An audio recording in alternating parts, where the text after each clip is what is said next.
Nipa mienu one more prayer make us say one more Irish one Nkwanta St. Joseph Catholic Hospital here no one Nkwanta South. E wo timantem ne mo ni nyina ne se ensuo Dejebu and Samson that's one ene bu won mu gumu Adom TV Kasee etwaso.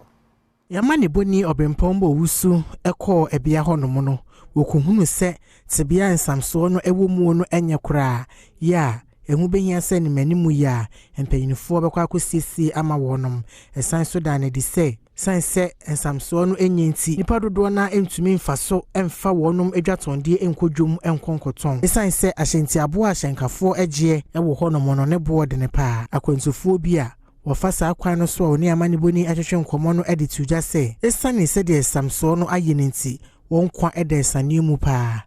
to be dem jira no mo police from be jira ndem market day no mo jira no mo dati motor for ni microphone man misra ban to see anti o mo ti be kan see a mo police from be jira no mo dati ekwan no maye me pa mo to se wo ba ji se wo jina ha na wa sinkwala no na wo de omo anante so akọ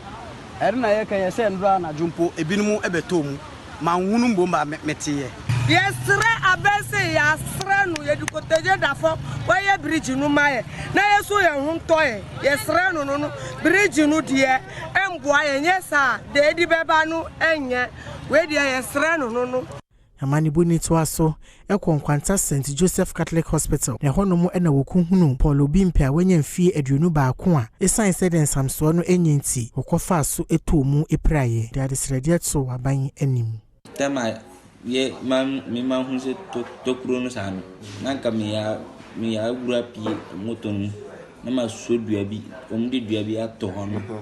na ma so dua no na makoma akọbọ dua no. Rebecca Anvevo a nursing officer at Nkwanta St. Joseph Catholic Hospital. Tibia na sa nimpa mienu womu e wa abra wode wonom e ba yaresabia honom no wode to yamanibuni anim. Brought in an unconscious state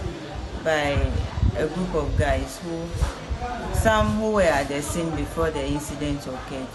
as well as the rider who was carrying him. So when they brought him, he was all like, at a point in time, he was even having seizures. We were told he hit his head against one of the rocks or something like that. Okay.